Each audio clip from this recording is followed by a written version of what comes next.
I was standing in line the other day grabbing an iced coffee, and I was wearing my WZID t-shirt. And the 16-year-old behind the counter says, "My mom loves your station."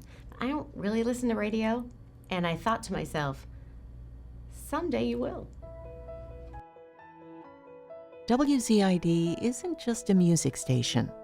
Our focus is, and, well, quite frankly, has always been on our community. That's why women listen.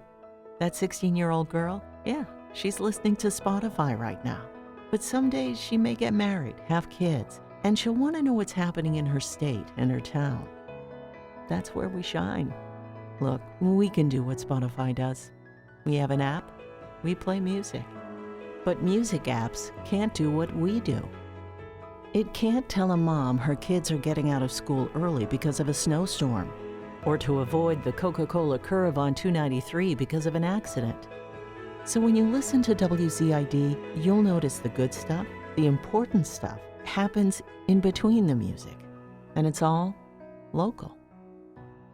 You know, like most stations, yeah, we get those prep services, but we really don't use them. I think, the content comes from being live and local here on WZID. Listeners like to tune in and have some fun with us, whether it's a contest we're doing or, just talking about what's happening in their own backyard. I think that's what makes us here at WZID, above and beyond, because we are here in the community and people feel like, they could be part of it too. Being local is very important to this radio station. It has been for decades. We always called it our secret sauce. I mean, we have a vested interest in it because we live here too, so we want to see the community thrive just like everybody else that lives here. How do we do that? Well, in a billion different ways. One of the things is some of the fundraising efforts we do for the community, like the WZID Christmases for Kids Radiothon. It's been around for years. We've raised over $2 million for homeless and needy children in the Granite State. All the proceeds stay right here in New Hampshire, and we're very proud of that. This year we did our first ever WZID Family Fun Fair. This was a community event. It was free. We had food, we had music, we had a petting zoo, you name it, it was there, and it was all to connect to the community, which was really important to us.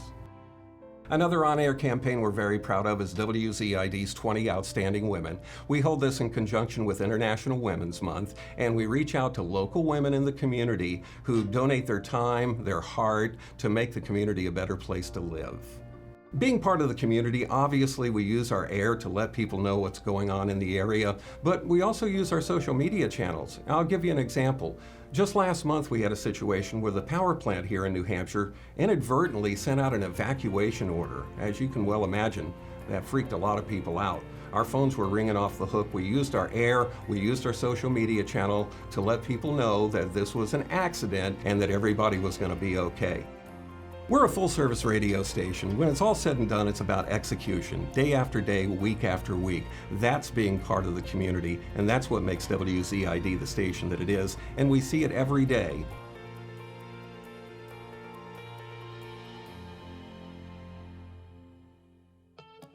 Public service. It's another important part of what we do. Generally, a charity reaches out to a radio station for help. That's not what we do here. We choose to reach out to charities and ask, how do we help you? One of the first things that Saga Communications tells us when they put us in the general manager role is to run the station as if it is our own station. To me, what that means is we're servants of the community. Whether it's me and my role or the other 24 people that we have on full-time staff, we are involved. And being part of the community means we have to give back. So whether that's us as individuals and our time and efforts, or whether it's us with the station reaching out to find out what the community needs. So we take a little different approach where we go out and we find the community engagement that is necessary to help bring a bigger voice and to help all of us be really proud about what we do every day.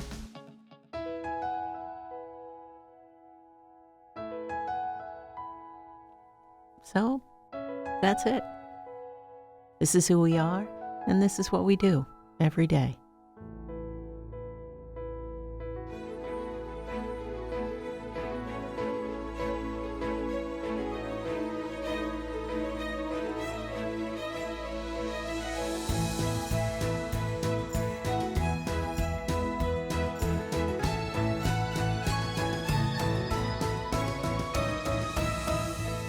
And we look forward to that 16-year-old girl starting a family someday. And when she's ready, she'll turn to us, and we'll be here.